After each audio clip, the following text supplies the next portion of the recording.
Hello everyone, just El here with a quick note to apologise about the sound quality on this episode and the previous one. We basically had a few audio gremlins that were causing our mics to glitch a little bit and causing a little bit of distortion. We were left in the position where we either had to just sort of miss a couple of uploads or upload these episodes with slightly lower sound quality. I've done my best to clear them up. Please be rest assured that from our next episode, next month, which we will be using to review Ark Nova, normal service will resume. We fixed the audio issues, and thank you for keeping with us. Enjoy the episode.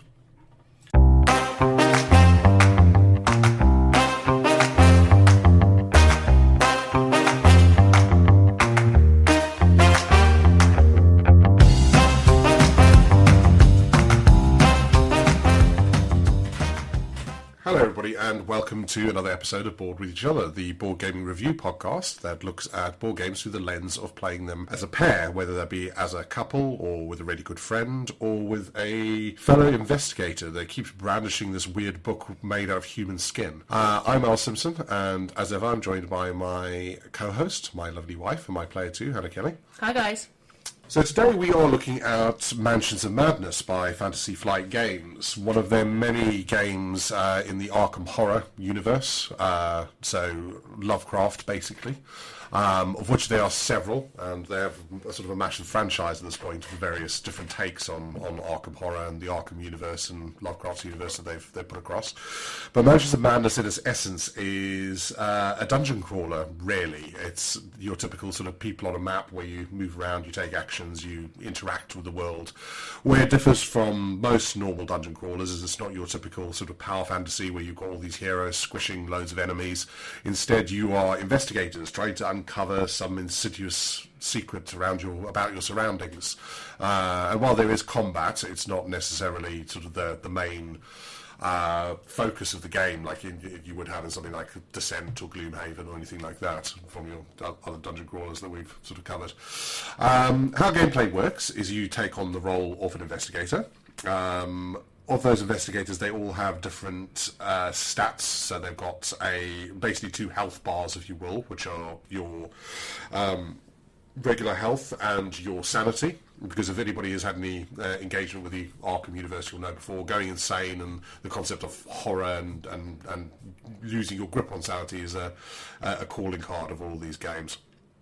And they also have sort of attributes around how good they are at various things, so things like observation, strength, law. Yeah, law. And they are your mechanisms for which you interact with the game and its various mechanisms. The gameplay is played on a modular map, and on each investigator's turn they have two actions. Those actions can be used for a whole breadth of different things, from moving around the map to attacking monsters, to using items that you have, to uncovering sort of search tokens and things like that on the map. Investigating the world. Yeah, investigating the world, for want of a better term. Where this differs from every other board game that we've covered and from most board games on the market is it is app-driven. So it basically requires a device to play with. I wouldn't recommend doing it on a phone because it'd be too small, so you ideally need either a laptop or a tablet or something like that in order to play the game. The app is free, you don't have to pay any more for it. But what the app does is it basically directs the entirety of gameplay. So it lays out the map for you. As you uncover new rooms, it will tell you what tiles to put down. It controls the movement and actions of monsters, it tracks all their hit points. And around that is a huge amount of gubbins around sort of storytelling, and whenever you do anything in the world, you basically click something on the app to say you've done it, and it will tell you what happens. It will tell you what successful or not. Yeah, it will tell you what checks to make. So when you check an attribute, you roll dice. I think they're D4s. They might be I can't remember. They're not D6s, I know that much. Special dice that you roll to get a number of successes, and then you put those into the app, and it will then tell you what happens with the number of successes that you made. Combat, for instance, if you attack a creature, it'll ask you what you're attacking with, so whether one of the weapons that you have, or attacking unharmed, or with a spell, and then again it will tell you what to test and do it all for you as such. Because of that, it's actually an incredibly easy game to teach, because the app handles most of it. Basically, you need to sit down with somebody, tell them the basic premise, and you are away and playing within minutes. Gameplay takes takes a course over an indeterminate number of turns. There is on every scenario that you play, and in the core box there's 4 scenarios. Every scenario you play basically has a hidden timer underneath it. The game doesn't tell you how long you've got. And whenever you finish your turn, it goes over to something called the mythos phase, and basically bad things happen in the mythos phase in general. But those bad things tend to snowball and get a lot worse the longer you take in the game. So there is a time limit, and before long it will start to get basically unsurvivable if you don't do what you need to do. The difficulty ramps up very, very quickly. So Yeah, if you quick. weren't aware that you were coming towards the end of the scenario, or you were running out of time, it makes it very, very... Yeah, it makes it makes you clear. very aware of that. Yeah. By spawning lots of monsters, Or just straight setting up fire to things, or... doing horrible things to you. Yeah. So gameplay runs anywhere from, I would say, an hour and a half to the longest scenario I see, which we haven't actually attempted, takes somewhere in the region of 4 to 4.5 hours. The more players you have, The longer that will the take. longer that will take. Yeah. I have, when you start up a scenario, it actually gives you a time window estimate, and I have found those to be pretty much bang on accurate for 2 players, so I shudder to think what would happen if you had 5 people around the table. I think with some of the longer scenarios, you are encouraged to save your game, so do it over multiple sessions, which you can do on the app, and then you basically just got to replicate where you got up to when you bring the game back out. But it's one of those that's difficult to judge. But at a minimum, I think the quickest scenarios are about an hour and 20 minutes down, hour and a half. I picked this up very, very, very excited. Because if you've listened to any of our previous podcasts, I think mine and Hannah's first real board gaming love was Arkham Horror 2nd Edition. I love me a good dungeon crawler. I love me some miniatures. And Yes, you do. I love the Arkham Horror universe. So much so, I think he's read everything by Lovecraft. I haven't read everything by Lovecraft, yes. I haven't read much of the sort of extended universe, the people that carried on, Robert E. Howard, etc. But most of the core Lovecraft stuff I have read. So yeah, needless to say, I was very keen and very excited on this one. I thought that, this is going to be amazing. I also think it's well liked in the community. You know, there are a lot of people there are people that we know that really like it and play it, and it is well rated and well, reviewed in general. And I think we were really, really hyped for it as a result, and perhaps, maybe expectations were too high. Perhaps, yeah. I mean, we'll get into that in a bit, but I mean, I think from a general spoiler alert, I'm not super keen on this one, but I think I'd like to go into why. Yeah. So, I mean, I think that's probably enough preamble. Shall we get into the review itself? Because I think we've both got quite a lot to say on this one. Yeah, absolutely. So we start off by looking at the board game on a general category, so just how it plays in general, before we move on to our 2-player specific rating. So the first one we've got is component. So I'm going to start by talking about just the box to begin with, and the components that come with it, and then perhaps we'll get onto the app later. But the box is, it's pretty standard. It's a modular map, all well made, comes with miniatures, makes Al happy. I'll go into that in a bit. What I will say about the miniatures is that there's a lot of games we play and we haven't got painted miniatures, where I feel this actually could probably benefit from it. Some of the characters aren't easily discernible from the pictures on the box, and so it's a bit confusing. What I do like is that under each of the monsters you've got like a little place where you can slot their chip in, so you can see what they are and what their initiative and their the horror rating, sorry. If they need to check rating, I can't remember. Yeah, so, and that makes it quite nice and quite easy when you're dealing with a lot of monsters. It's definitely a table hog, sorry. Yeah. It takes up a huge amount of space on the table. And you've got lots of chips and things to mark various things on the map, all which are very needed and very sort of, average, like they're decently made. Standard Fantasy Flight. Chips for everything. So from that perspective and the box content, it's fairly reasonable. You've obviously got points to make about the miniatures. Yes, I do. Yeah. The miniatures are crap. Yeah, I thought you were going to say that. They're just not very well made. None of them look particularly cool. Particularly the character miniatures I have an issue with, because without a picture guide of who is who, a lot of them there's no discernible way to tell who is who from the card art that you get on your character and the miniature. It's just... Ugh.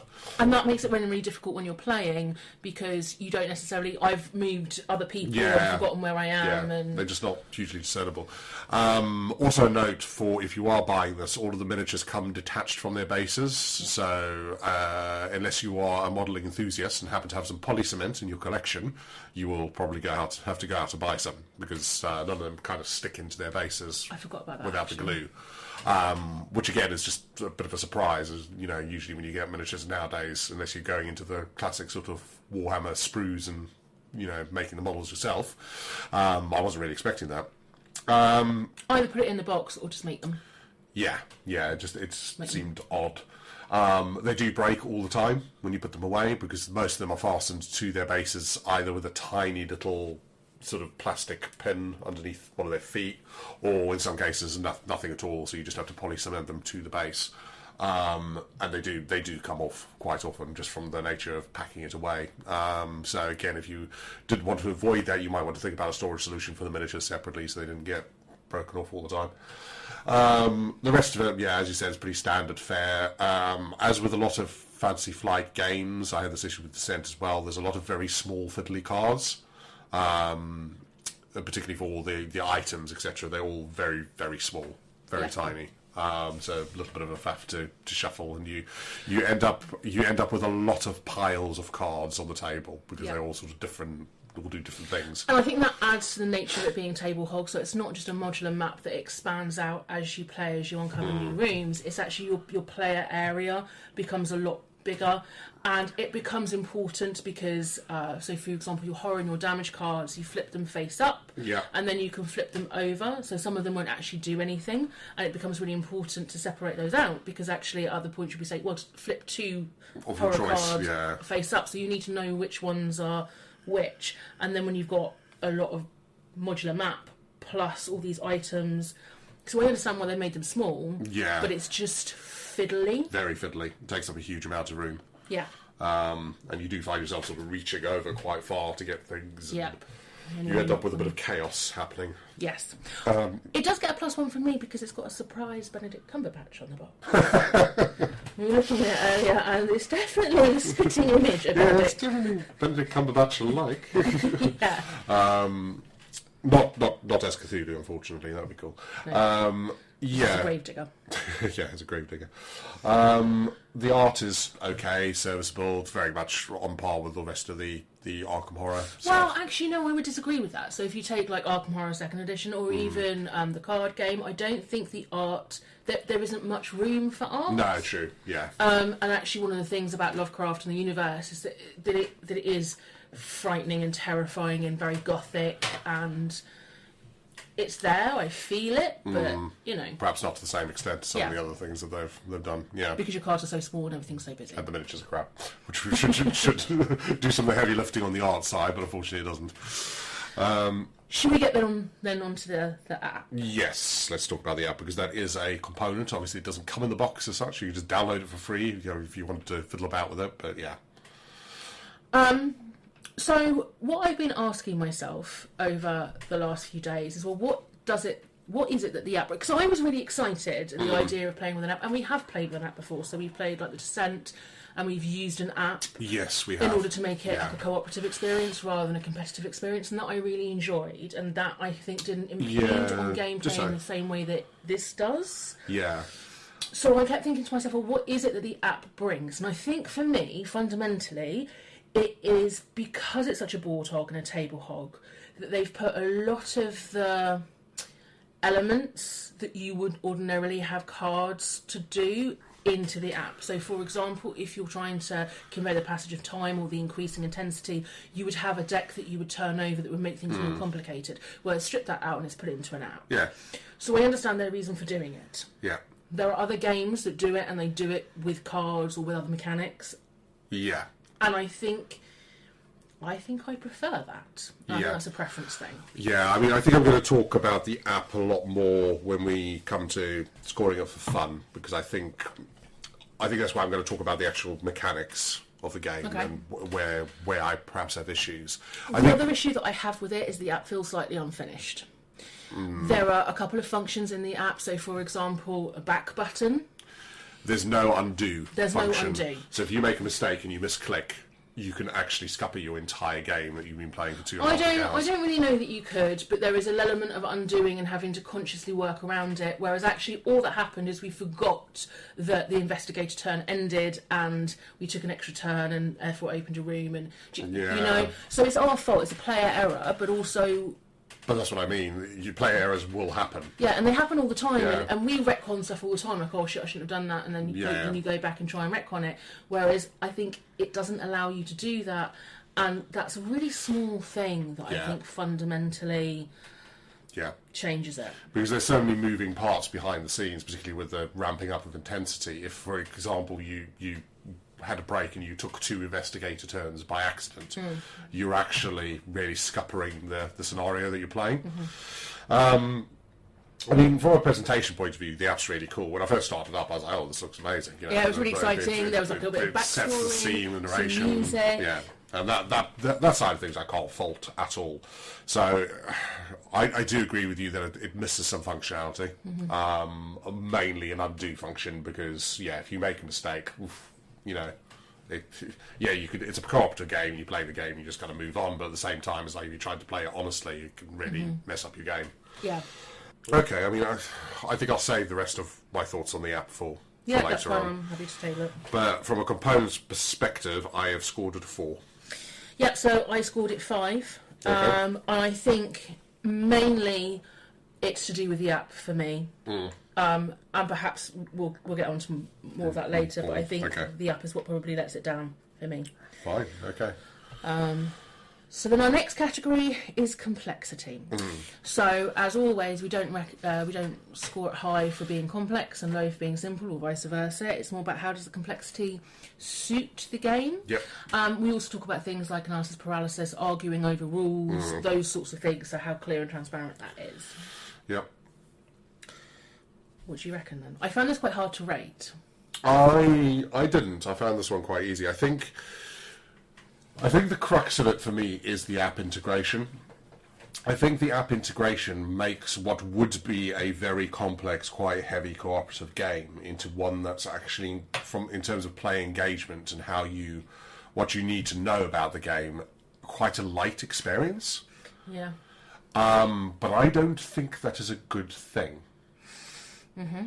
The reason I don't think it is a good thing is so much of the game is driven by the app that your actions feel very, very muted, and the decision space feels very, very muted, because everything... I mean, I will come back to this because it's one of my core issues with the game, but once you played it a few times, you realise that to complete the scenarios, you have to do very specific things in a very specific, timely fashion. And if you step outside of the box, you will fail. So it's very on rails in that sense. It gives you the illusion of choice, but that choice is not actually there, and that player agency is not actually there. If you want to win, if you want to just have a laugh, go and do whatever. But it feels very, very restrictive. I think the simplification of the way your actions work and how you interact with the environment, basically just click on things, do things, skill checks, makes what appears to be a very sprawling, very deep experience actually quite... You're just rolling some dice. Shallow. Yeah. Everything boils down to checking one of your skills and rolling dice, and that's essentially the game. Choosing where to move, choosing what to click on, and testing your skills. There are extra elements like the puzzles and what have you, which I think add actually a needless level of complexity for certain people, because one of the rules of the game is you sometimes encounter things where it'll create a puzzle on the app. Some of these are like sliding puzzles or unscrambling a picture or something like that. You are not, rules as written as far as I understand it, particularly because of mechanics that can come in later with going insane, etc. You're not supposed to be able to collude on those. So the player whose turn it is the person that takes it and does it. And not everybody's good at all these kind of puzzles. You can get somebody around the table who just ends up having a terrible time because they can't do these puzzles, then earning the ire of the other people around the table. Or, for example, where we had like a puzzle that was on the wall, it wasn't something you picked up and carried with you, and I went along and I undid all your good work because I thought I saw something different. So, it made it 10 times harder. So that's almost level. Yes, it's cool. It's cool. Collars, but it is cool. In practice, in practicality, it detracts from the experience that they're adding to it, and again, just adds a weird level of complexity that shouldn't be there, where it's lacking in so many others. Yeah. So my thoughts, eventually, when I finally got there, was similar to yours, in that to teach the game what you can actually do, it's really quite simple and really quite straightforward. But the game is complicated and the game is hard. I don't have an issue with hard, and again, we'll probably touch on this later. No. And doomed to fail. No, not at all. Yeah. But it's not the rules that make it complicated or difficult. And for me, that was the issue. Yeah. It was hard and difficult because you have to crack the code beneath that. Yeah, but again, that at the core is my main issue with Mansions of Madness. My main issue with Mansions of Madness is it requires metagaming. Mm-hmm. It requires you to understand the mechanics of a scenario and play those mechanics behind the scenes. And remember them. And remember... Not just play the game. Yeah. If you want to win. And again, I'll get on to why that is so much of an issue, because winning is not an issue for me in cooperative games. Absolutely not. He loses all the time. I like to win, but it's not. It's about having fun. And it's about the reward. Yeah, it doesn't feel good to actually crack it in the end. It's about the emergent storytelling. We just talked about that in our recent episode on Nemesis and how that's so fun. But this is not that. Again, I'm going to zip it and save it for all the fun because I think it all fits in there. But from complexity, one of the advantages of it is you can crack it out and you can teach it to pretty much anybody. Yeah. Because it's so app-driven that if you want a bunch of non-heavy board gamers that are curious about having a dungeon crawl experience or something, this would be ideal because all you need to do is say you've got two actions a turn. These are your actions. Although I think it would be very frustrating for a lot of people. Yeah, I imagine it would be, but you can still teach it really simply and really easily. So and there are some really cool concepts as well that come out of it as well. Yeah, so that's bumped it up a little bit for me. So I've settled on a 4 for this one as well. Yeah, me as well. Yeah, 4. Okay, so our next category is shelf life. And I think... And value for money. So I don't know how much we paid for it. I don't know how much these bosses go for. I think it's about 60, I think, he says. What I would say is the game, each of the scenarios within the game is meant to and has been designed for you to play several times. No one is going to win the first time round unless you have some mad fluke of luck. So therefore... replayability has been built into it at its sort of design level. To a point. Well, that's what I'm just paused. I'm like, okay, well, I had it. Yeah, you've got 4 scenarios in the box. The thing is, these scenarios are almost basically like a puzzle that you need to crack. Yeah. And once you understand what it is you need to do, and because it is so on rails that if you fail to do any of those things in the right order at the right time, you will lose. There's no room for experimentation. There's no room for thinking outside the box. There's no room for doing anything different. Which means once you've completed a scenario, the pull to go back and replay it is less than 0 for me. It's almost like playing a sort of campaign legacy game. It's a murder mystery game, isn't it? In some ways. In some ways, yeah. I think the issue for me then is a £60 thereabouts price point worth it for something that is so finite? And this might be a personal thing, but for me, no, it's not. Because I think everything in this, it sells itself on, we shuffle things round when you replay the scenarios and things will change. They don't. What they mean is they want you to buy a load of expansions and then it'll take some of the expansion monsters and put them in there instead. That, for me, is not replayability. They do. So, the first expansion, for example, the layout of the house changed. Didn't really change. The first scenario, by the way, we already played with it. Sorry, yeah. First scenario. And when that first happened, I was like, oh, it's different. I got really excited. But then, and again, yeah. But then that was it. There was only 2. And perhaps maybe that's me being... greedy in terms of what I want from my content. But I think it then set my expectations again what future scenarios are going to look like and future playthroughs of that, and therefore it fell a little bit short for me. Yeah. You've also got 6 characters, maybe more than that, 6 or 8. 8, I think it's 8. One of the things so you do have a lot of options in terms of which characters you pick. What I would probably say though is that you do, to a certain extent, need to pick your characters according to the scenario that you've got, because again, those will have specific functions. You will have somebody who will go off and perhaps kill monsters, for example. Or you might have somebody who's there very good at lore making, checks for puzzles and things. But realistically, none of them are very survivable. None of their additional abilities have a huge amount of impact on gameplay. So to a certain extent, it all becomes a bit of a moot point. Yeah, I think there's a huge lack of difference in the characters. Yeah. I think they don't make a huge amount of difference. And therefore there are 2 or 3 that are the best, that invariably we want to pick every time. Yeah, pretty much. Yeah.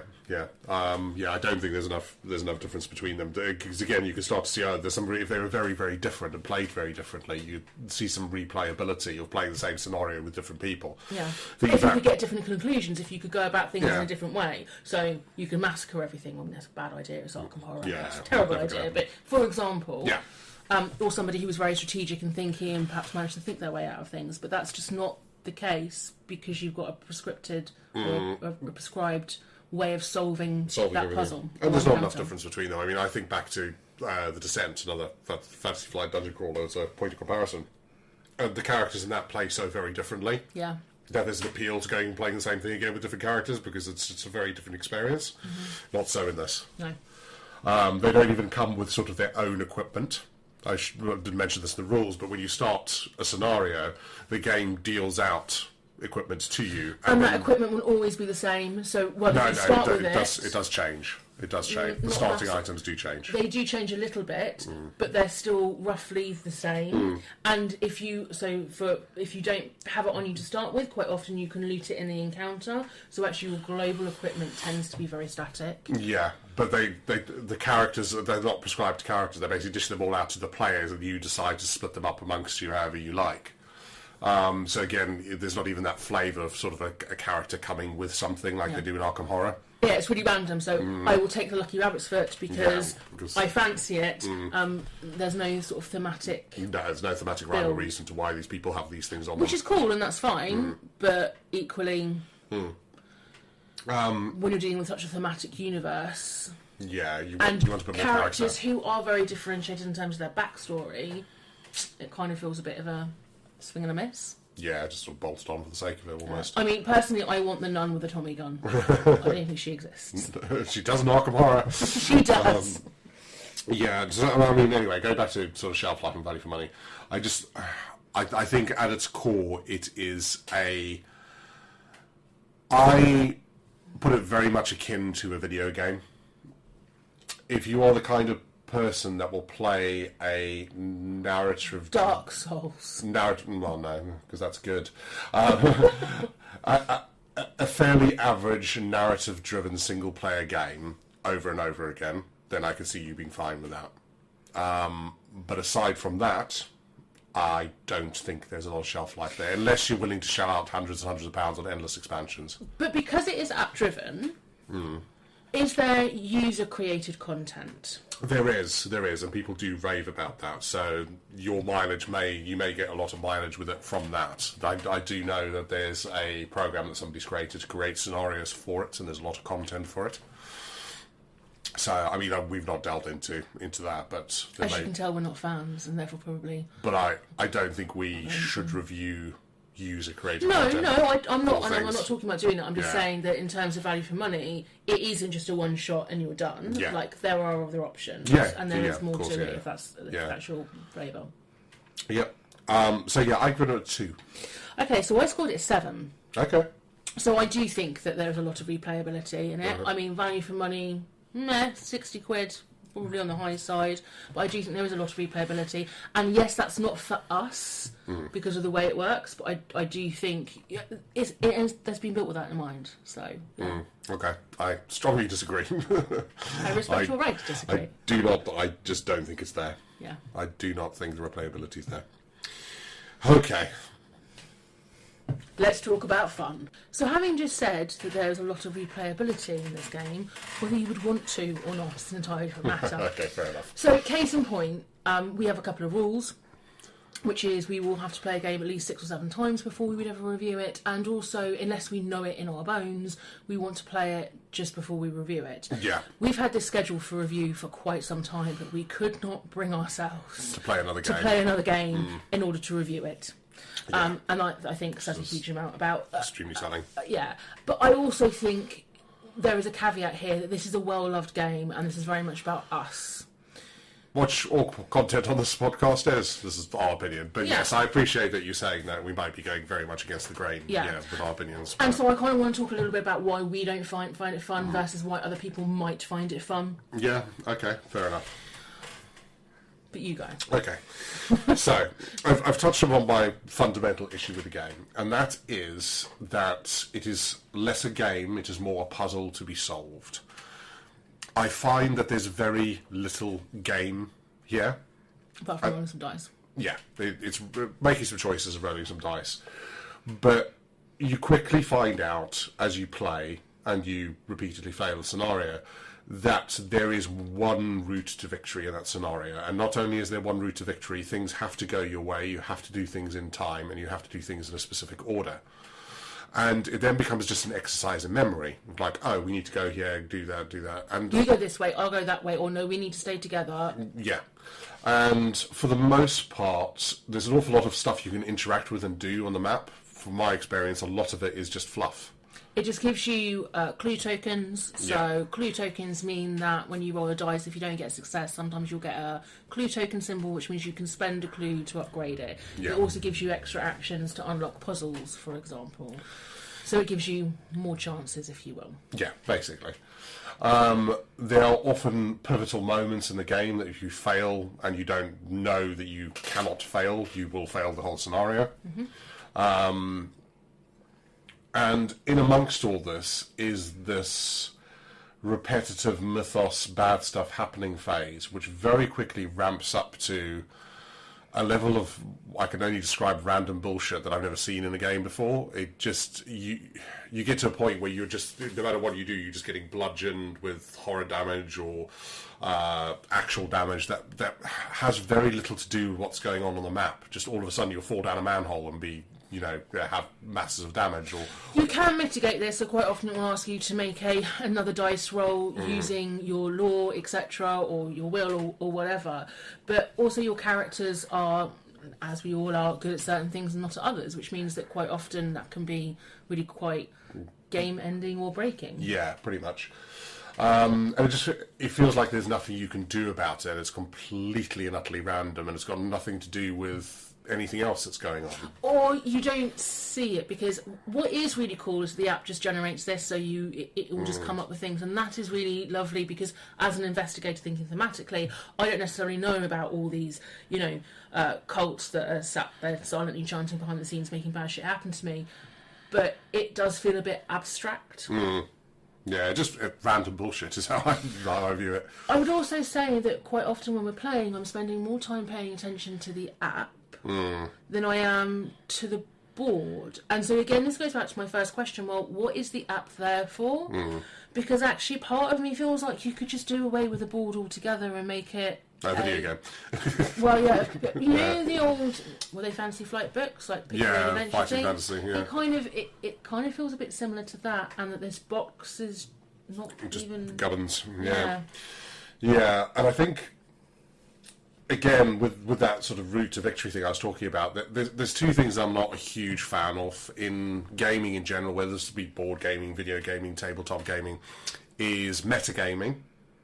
So understanding the mechanics outside of the theme and using that to win, and min-maxing. So making sure that everything is absolutely optimized to its nth degree.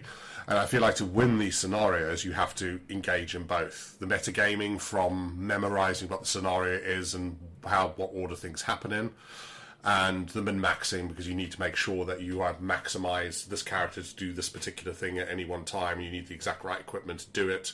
You need to make sure that this person has this equipment on them, yada, yada, yada. And they're two things that suck a lot of the joy out of gaming for me. So I think this is very a personal thing. Some people love that stuff. I do not like it at all. So if you're anything like me, this will be this would be really off-putting for you, I imagine. I think for me as well, it's worth mentioning that the Arkham, the Lovecraftian universe is punishingly hard. Yes. It's meant to be. You are designed to be just your average Joe who stumbled into some elder god plot to world domination or whatever. And so it is supposed to be really hard. And that's not the problem. It's not the problem that we lose the encounters all the time. It's that, or even that we get a little bit further each time round. It's still that even when we do win and we do complete an encounter, it doesn't feel satisfying. No, it just feels like you've done the right relief, thing. Actually. Yeah, I've done it. Well, no, you just feel like I've done the right thing at the right time. I've done what the game wants me to do, therefore I have won. Which, that's not why I play board games. And I got so excited on our most recent playthrough because I really thought we'd done it. I really thought we'd nailed it, and we still died anyway. It doesn't really particularly bother me we still died, but I thought, well, we cracked it. We just didn't. It was a turn too late. We did things in the wrong order. Yeah. That was and I think that's one of the things that wound me up even more. It's the fact that we did everything right. We just did them in the wrong order, and we didn't kick off a trigger when we were in the right place on the map to kick off that trigger to give us enough time. Where we were on the map when we kicked off this trigger made it impossible to win the scenario. One of the things I also mentioned that on its surface I would usually find incredibly fun are when you take enough sanity damage you get an insanity card. And these are things you can't tell the rest of the players that you're playing with, but they will make you act in a weird way. On paper, I love this. Really cool. Love that kind of stuff. I'm all over it. In practicality, from my experience, half of them are just you lose the game. Because there's no way that your character could... You are told to do something. For example, the last one I got was you can only win the game if every search token on the board is uncovered. If you did that, you would lose anyway because you're too... As I said, there's a route to victory and you can't deviate from that. So they almost like... There's your lost card. There's no fun in that. Make me act in a weird way, fine. Don't just hand me a card that says, oh, you lose, which is essentially what it does. So again, it's that prescriptive sort of game. Every time I try and have fun or think I'm having fun, the game just batters me back. It's like, no, you're doing the wrong thing. You're not playing the way I'm expecting you as a designer to play. Therefore, you lose. Yeah. And that I do not like. I try to think if I've got anything else to add. I have been very, very negative. There are glimpses of fun. There are moments where... you something will happen and it's like, oh, that's really cool. Like the bookish librarian karate kicking somebody in in the head, which happened to one of our games, which is quite amusing. But I think the other problem I have is a bit like another incredibly punishing co-op or semi-co-op experience in Nemesis. The emergent storytelling there comes out. The emergent storytelling here does not have room. Because the game bashes it away from you, the app bashes away. Yeah. As soon as you start to have any sort of emergent storytelling, it's like, no, this is what's happening. And again, that just irks me. Yeah. I'm like, oh, okay, right. And because you have an app that's driving things like Mythos, which is where the bad stuff happens to you, or driving monster movement, etc., quite often it can feel very irrelevant because actually, this happens to the investigator with the lowest... I don't know, will in this outside area. Well, nobody is, and it just feels very janky. Yeah. You need to be one or the other. Yeah. Almost. Yeah. Yes. So, is it fun? For me, no, absolutely not. I give it a 2. I also gave it a 2. Fair enough. I don't think a game that we've fought so well. We needed to play for such a long time, but we haven't, and we've put off for months and months. Deserves anything higher than that, really. Most of the games on my shelf fall off the shelf wanting to be played. This was hiding at the back for a very long time. With good reason, I think. And there are an awful lot of people that do really like this. So I think, this is our view and not necessarily the views of the masses. And there are a lot of people that really love it. There are things that I loved about it, but I just think it never quite made that. Mainly around the idea of having an app and revealing rooms and stuff. That was really, really cool. But it just didn't really follow through for me. I really wanted to like it. I wanted to like it. And I think maybe also, would I have rated it higher if I hadn't gone in with such high expectations? Possibly. I'm pretty sure I wouldn't. I think I'd still have the same issues with it. That's just brutal. He's like, no, shit. I'm pretty sure. We're burning this. After tonight, we're burning it. This is. By the way, check my channel for if you want to buy Manchester Madness. At this point, I'll pay you to take it away. I digress. No, I don't think it would have impacted my score. Okay. So that gives us a total of 3.7. So we'll round up to 4. So, as a general score... We think it's a shit game. A 4.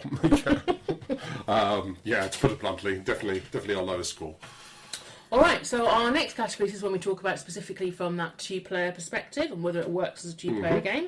So, our first category under that rating is table talk. So that includes things like dead time, getting to know you, that kind of stuff. And what I will say is that actually we do talk a huge amount whilst we're playing this. I think that's partly because you're having to read stuff off the little tiny tablet screen to me because I can't see it because it's such a table hog. Yeah.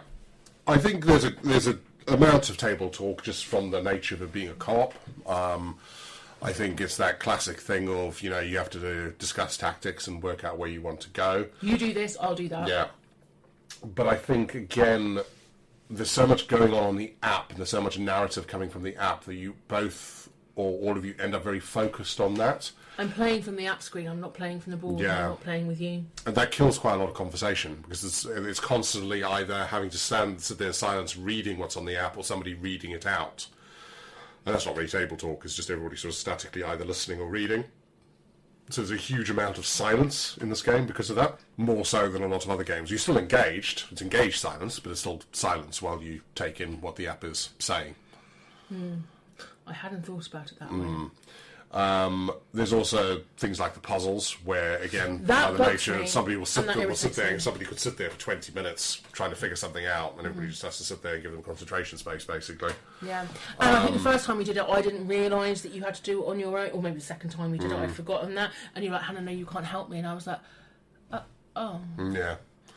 Yeah, so again, And I'm shit at those sort of things, and the fact that I could see the answer and he couldn't really annoyed me. Yeah. I was like, yeah, I know it. So I think, yes, table talk is there by its nature. It's a co-op game. But unlike a lot of the other co-ops that we've reviewed and we play, this one has a mechanism that actually detracts from that. I suppose the other thing that I was thinking of is that, again, you talked about right at the beginning, that idea of illusion of choice. So quite often, once you begin to realise what you need to do at what time point and what checks you need to make, ordinarily I would say, do you think it's worth spending a clue? Yeah, shall I do that? Yeah, let's do that. Whereas actually really I'm just asking you, is this important enough? Can you remember if this is important enough? Yeah, do you remember what this is? So that's what it devolves down to. I think when you play a scenario like sort of 2 or 3 times, it either boils down to, okay, we know exactly what we're doing, therefore we're just going to do it. Or, do you remember if this is important or not? Should I leave it? Should I not? Yeah. Which is not fun table talk, really. It's just jogging each other's memories. And again, because there's so little decision space in this game, from a getting to know you perspective, no, because you're just doing these rote things. You're not really making choices. You're not... You can try and be tactical, but if you're doing the wrong thing, your tactics don't matter. So I probably want to revise my score based on what we just talked about, because, again, I do think there is a lot of interaction. I do think there's a lot of talking. Again, thinking about your time and place for things. If you've got somebody who's quite new to board gaming who wants to give something a try, then actually it's a really icebreakery kind of game. It works so punishingly difficult. Yeah. So in that sense, that's quite good, and it takes up some of that dead space. But in terms of meaningful interaction, then not probably much. Quite low. So if we base it on meaningful interaction, which I don't think is a division or a divide that I thought we would have to make. But I think in this one it's pertinent. Yeah. I think where I could see this sitting quite well is perhaps with a couple where one was a gamer of various descriptions. The other one was not at all. They wanted to introduce them to the concept of gaming. I think it might be quite good for that. Well, we're about to get onto the competitive co-op rating scale, so let's just stick with where we are. And what's your score? So I've just downgraded my score from an 8. Oh no, from a 7 to a 4. So yeah, 4 is where I'm at. Yeah. Okay. All right. It's fine. Yeah. And that's based on meaningful engagement versus an actual talking. So then our next rating scale is around the competitive / co-op nature of it. So how well does it suit that game?